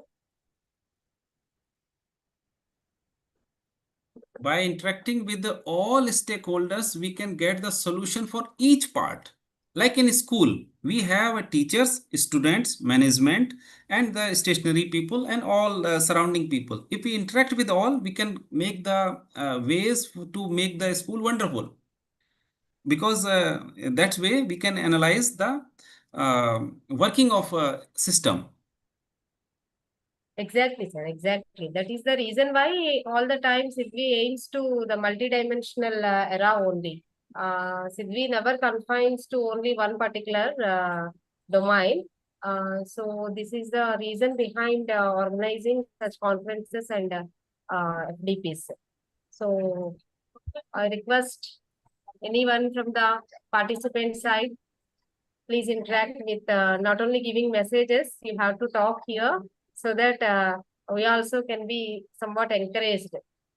Because all the speakers coming over here to deliver their lectures are very busiest persons. And One that question is is there, that's whether the farmers are aware of these schemes, various schemes available for them. It is true, very few are aware. There are more than 30 central government schemes are there for them for all aspects.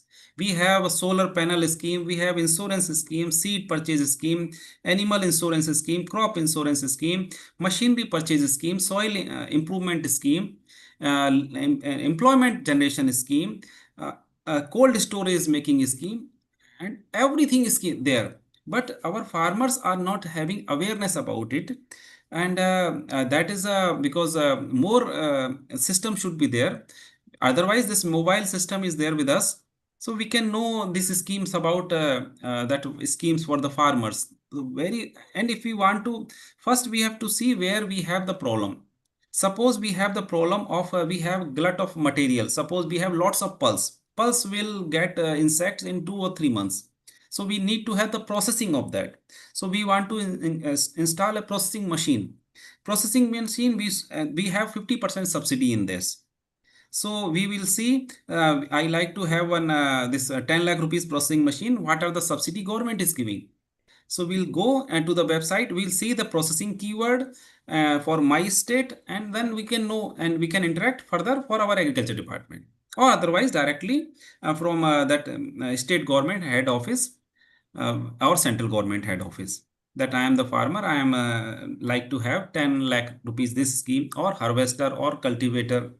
What are the benefits for me, and how can we avail this benefit? So that will be certainly this information is not there. Otherwise, more than 4 lakh crore rupees government is spending on different schemes, but that is not reaching. So those who are having awareness, or that's why impact is there wrong, more benefit could be there.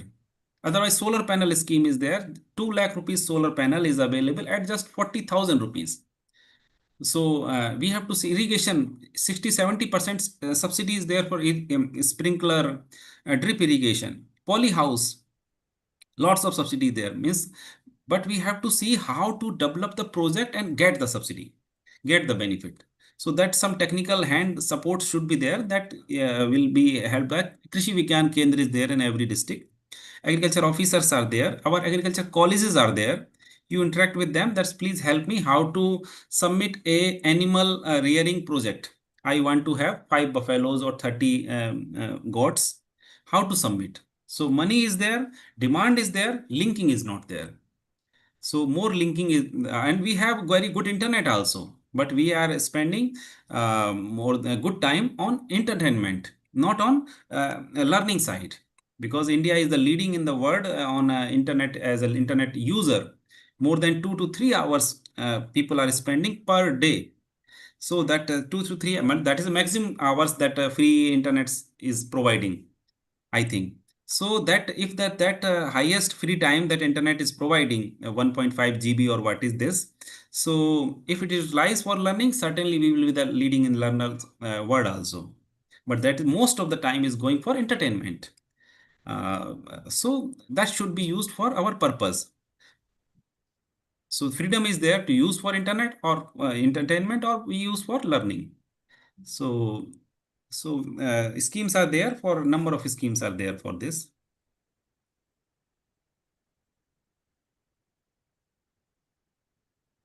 That's how we can create awareness. For that, we have a system that's extension department is there, Krishi Vigyan Kendra is there, and even in the village we have extension officers. We have very channels till the last of the farmer, but and farmer has to move little forward. We have a village label extension officer, so farmer has to approach him. We have that's because that sometime our officer is at the wrong, and sometime farmer is at the wrong. So because if the officer is at the wrong, the loss is with the farmer. So those people who are at the loss, they have to move forward, because agriculture officer is not at the loss, so farmer is at the loss. So farmer has to move, because he is a beneficiary. He will not be the beneficiary then. So certainly we have a very good system, but we should be having knowledge that how we can get the benefit of that. Good schools are there, good teachers are there. Student has to approach. Sir, this I could not understand. Otherwise, student is not asking. Then teacher, how can teacher has to make more efforts? But that is if they're not making efforts, who will be at the loss? Student. So the parents has to encourage that you go and ask the teacher. So only then this will be there. So the some wrong is there from all sides, but who is at the loss? So that has to move little more forward. That is our farmers. So they have to move little more forward. We have this when whatever loss is there, we are all the party to that. Even researchers are the party to that. Extension officers are there, and so we all are the party to the loss of the farmer.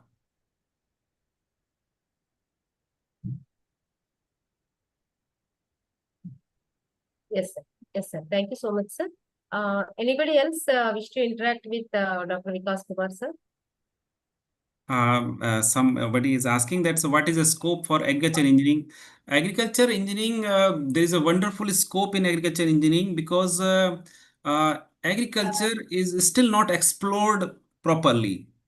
If we have lots of 60% of the area of the India is under agriculture, still we have we need a small size of machines, is cost effective machinery. So big scope is there. I think better scope is there in agriculture than our industrial engineering, because we have a bigger market in agriculture side. We have very small market in industrial side, but agriculture side lots of thousand lakhs of cultivators. Still you see the village hardly 10 machines will be there. So still scope is there. We have a scope for solar panels. We have battery operated machines. If the scope is not there, then why we are purchasing from China? It means your agriculture engineering lots of demand is there to trim the machine as per our farmers requirement. We are purchasing, we are having drills and all that machines. What is the made by the Chinese engineers? If we are making as per our requirements, so certainly more adoption will be there. We will not import the things if we are having, like suppose we are purchasing the Amul milk from Gujarat.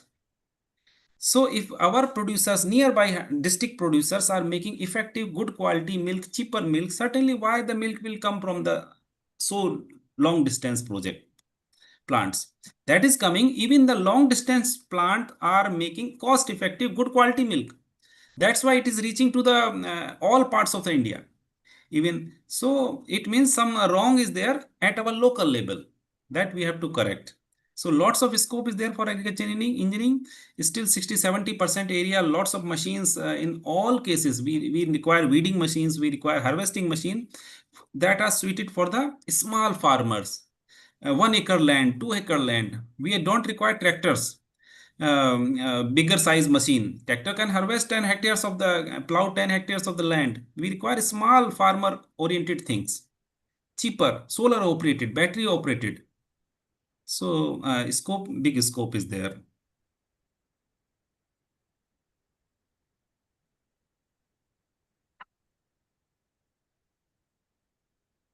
Yes, sir. Yes, sir. Thank you, sir. Sir, what are the government measures for agri-waste management, sir?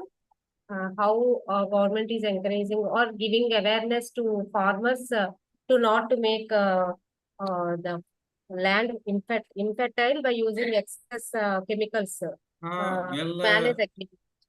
Agri waste management, because agriculture waste is called waste in cities only. In village, it is manure. Because in cities it is a kind, we can say waste, because in Yes. villages this is a manure. So in cities agri based management is required. In villages there is no waste, agriculture waste is not there. And to reduce this thing, we are having number of schemes like Paramparagat Krishi Vikas Yojana, that's promoting organic farming. So we want that we will go for this. In cities, a number of other schemes are there. This for cleaning rivers and all that. And but that is in Indore, I have seen wonderful system is there, so clean system is there, and but that is a costly system because each house is have to give some money that is not there in other cities. So the cost should not be there. If the waste is giving energy or money, it means we should not charge from the farmers. We are giving you waste. You make the energy. You take from us free. Yes. That is a kind of if we are asking the from each household some 100 or whatever, I don't know, but I have interacted with that. So people have to give contribute. So people should snatch the waste. Things should be like this. I should ask that please give me your all kitchen waste. I will make the energy, I will get rich. Like money should not be involved. That means waste is useful. And certainly it is useful. India is now facing the problem of CNG. Biogas is making wonderful CNG. So good, but that is the plants are not working. Some technical issues are coming that it will get choked and it's not working. So lots of research is required to have. We will not zero dependent on that those nations, Iran and other nations, what we are facing today. Otherwise, we have lots of animals, lots of biogas can be produced. Even biogas is not the thing that only cow dung can produce. Biogas, any bio thing can give. Even our crop material, our food material can give the biogas. But the small machines are not there. We can have that household type of machine that can give biogas. So at least 3-4 days later, we will have 2-3 kg of biogas. So lots of research is still required to be there. And I think that will come once this problem will come. People will involve, fund will be there. That's if you are making household kind of biogas. Some Sajid Khan is there. Somebody is there online. He is making household type of a plant for making biogas. So we'll have biogas. We can have that's waste will be reduced and then thing will be there. So things, so I don't know why this is there, but Even there the should be. Polysteria bulb also having methane gas, we can use that as a biogas. I have seen that in your projects also, that's people are making, the students have presented, that's from the polythene we can make fuel. So this can be made. We have to have a bigger size of plant and small size both. Like solar panels are now coming for households. Yes. But these are not giving such huge energy what we that companies are claiming. So that's why not reaching to its achieving its speed. What we say it should be there. So we speak more that my crop variety will give 500 quintals. People will purchase later on. They will come to know that he is speaking lie. So we should speak what we have. So that growth we can know. So that should be there. So that is their thing. Yes. I request Dr. Hamida Karthan ma'am, please you can come out from the meeting and again you please rejoin so that you can unmute yourself. Here I am also not getting to unmute you because you raised your hand. If not, please post in the chat box.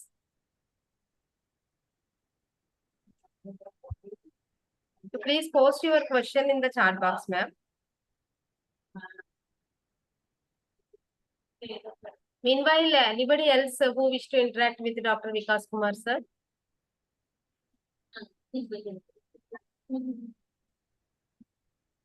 So wherever you get the project, you don't hesitate to analyze the project. It is very simple. What are the stakeholders? What are the objectives of the project? Economically, environmentally, socially, you just analyze who are the people involved in that and ask the question and get the answer. Suppose a cow dung project is there, biogas. Ask the farmer, he will tell number of issues in this biogas. Waste management. Namami Gange project is going on in this Banaras. You ask the people why you are throwing your water in the Ganga. They will tell the slope is city slope is Ganga side. So what we can do? So we have to see how this slope is which is going directly in the Ganga Yamuna. So how we can prevent? So they will tell the suggestions also, and then government experts will come in there, and they will make the staggered planting so that water will pass through that agricultural land, and then by reaching to the Ganga, it will be cleaned. So there are various ways that we have very good plants like RO plants are there. So we don't have any right to throw polluted water in any river. We don't have right. So cost is not a reason. Whatever cost is coming, we don't have right to pollute the Ganga, because it is not a Ganga. It is a number of animals are there. It is not my river. It is the other state river also. It is reaching to all rivers are passing number of state, number of districts. So what I am doing it, I am harming other sincere people also, and it will reach to that's so it is not my it's whatever cost should not be the reason. I have analyzed that the cigarette industry is making cigarette and selling cigarette 10 rupees one piece. But by cigarette, crores of people are that's lakhs of people are getting this chronic disease. And that who is curing those chronic disease? Government hospitals, private hospitals. So the cost of curing of these treatment of those issues should fall on the cigarette company. Then cost of cigarette will be 200 rupees per piece. People will automatically stop taking cigarette. The cost of cigarette is borne by government, private, or that household. But and cigarette is just making packing and selling 10 rupees, and it's telling I am selling at 10 rupees, and all the pollutions, all the costs. So cost should also be borne by those industries. Whatever wine is there, if any accident is there and person is found drinking drunkard, the wine industry, sir, this is the cost. One person died and we have paid 1 crore rupees. You will be paying. Then wine cost will be too high. Automatically out of the reach of the people. It will be stopped. So treatment cost paid by the government and the enjoy made by the companies. Plastic. Plastic is very easy, but the lots of pollution they are making to the rivers. So river treatment cost will be falling on the plastic company. They will tell one bucket is 700 rupees, plastic bucket. Now bucket is coming 50 rupees. So they will add to their that's cost. Whatever 50 rupees cost bucket is there, 100 rupees bucket is there. So that treatment cost will also fall on them. Then bucket cost will be 700 rupees. So 700 rupees I will not purchase. I will finding, or he will treat the water. He will not allow any polluted water out of the factory. He will think for making. That's how can get that clean. Sugar making so wrong is there. Sugar making lots of pollution is coming after when chini is made. So they are making sugar and 40 rupees, 60 rupees sugar we are purchasing. But what pollution they are making surrounding to the villages. So that cost should be borne by those people, at least if it is known. If it is unknown, then government or we will share. So this way we can do, and we don't have right to pollute anything, any soil, any river or anything, because that right is even not given in anywhere.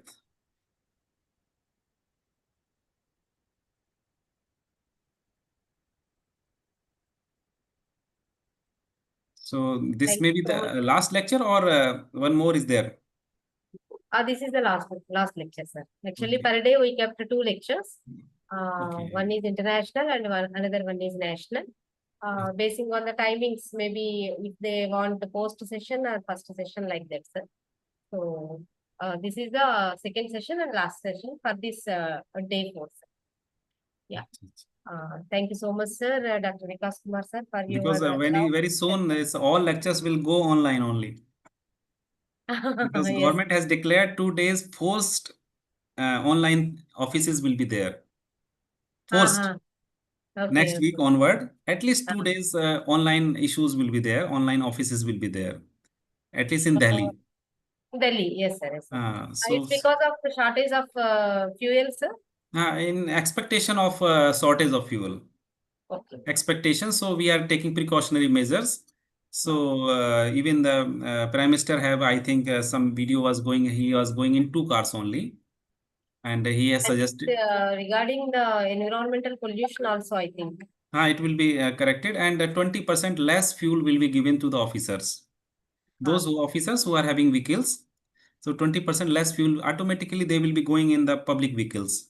Yes, sir. So 20% less, and then over the period it will increase because that issues are there in the international issues are there. So precautionary measure, otherwise sudden issues will come. So that's it's a good because we are expecting wrong should not be there. Any wrong should not be there. So government is making hard decisions. So this way, very soon I think there may be for all India part that's online issues will be there. Because this way we cannot go in the vehicles.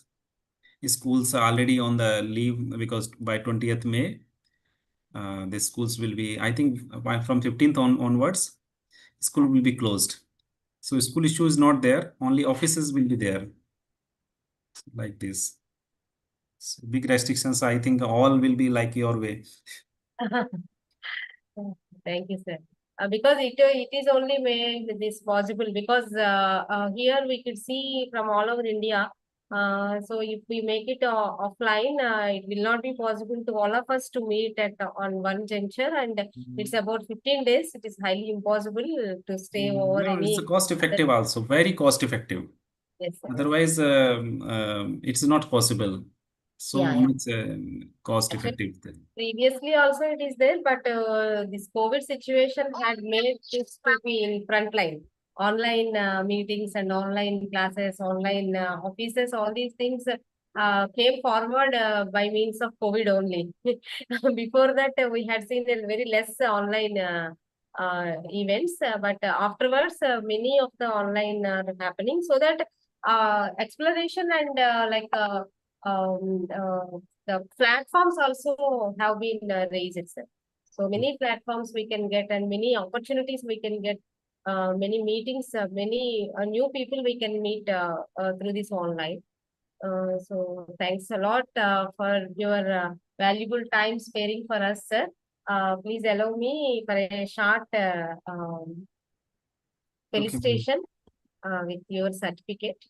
Okay, and if anybody interested in knowing more about that project analysis, especially agriculture issues, then he may interact with me. Yes, sir. Yes, sir.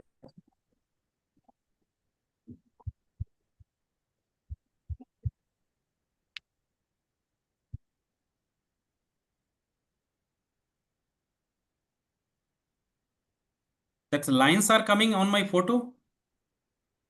Some My child has made I unable to remove those thing that's no, it's surrounding.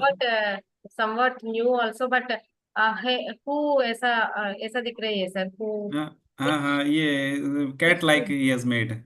Yeah. So So I some video effects. okay. I will see, ma'am. I thought it is not coming to you, but it's coming to all. Sir. You, Thank you so much, thank sir, you, ma'am. for your elaborate explanation over 1 hour in this 2 weeks International Faculty Development Program 2026. As a distinguished speaker, Thank you, ma'am. I express my deepest, heartiest thanks and gratitude towards Dr. Vikas Kumar, sir, Senior Scientist, Agricultural Economics, ICAR. Thank you so much, sir, for your valuable, insightful, thought-provoking talk today. Thank you, Thank ma'am. you, sir. To all the organizers, best wishes for this long 2 weeks training. It's a very hectic work. It's a very big work for all the participants also. They will be interacting with a number of speakers all over the world in this special time also Yes. because the war is Raja, going on. yes, sir. Rajaram Power, sir, have you raised your hand? Any question from your side? Rajaram Power, sir. Dr. Gayatri, ma'am, do you have any your suggestions or inputs?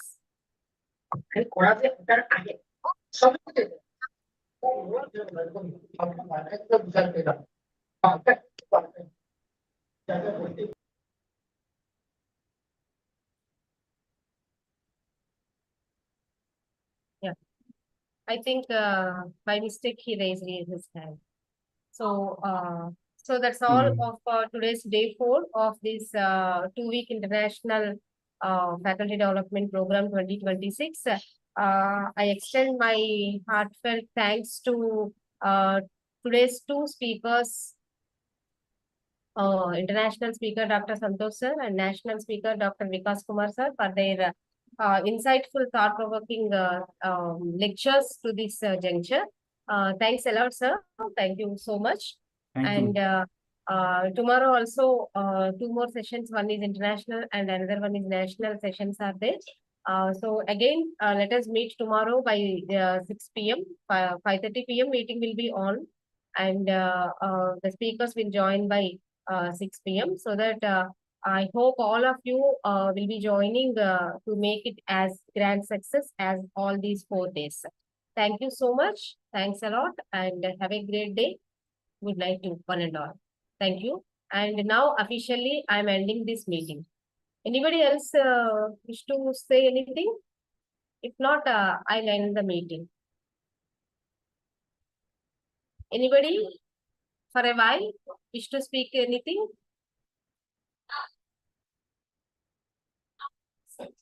Okay then. Thanks a lot. Let us meet tomorrow. And happiest thing. Can you please send the feedback link, ma'am, again? Yes, ma'am. Yes, ma'am. 1 second. Actually, I sent in the chat box. Again, I'm sending, ma'am. I didn't hear your my voice, ma'am. Can you please send? Yes, ma'am. Yes. Just give me 1 second, ma'am. I'm sending.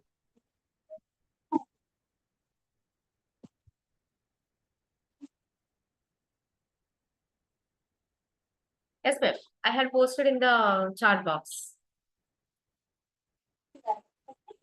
Thank you so much, ma'am. Thank you. Thank you, ma'am. Thank you so much and have a great day. Good night to one and Your all. voice is very low, ma'am. Actually, not getting your voice properly. But thank you so much. Thank you. Thank you. Very informative session, ma'am. Thank you. Thank you, ma'am. Now it is coming, ma'am. Is it coming, my voice? Okay, ma'am. Okay. Okay. Thank you so much and good night. Have a great day to one and all. Let us meet tomorrow. I am officially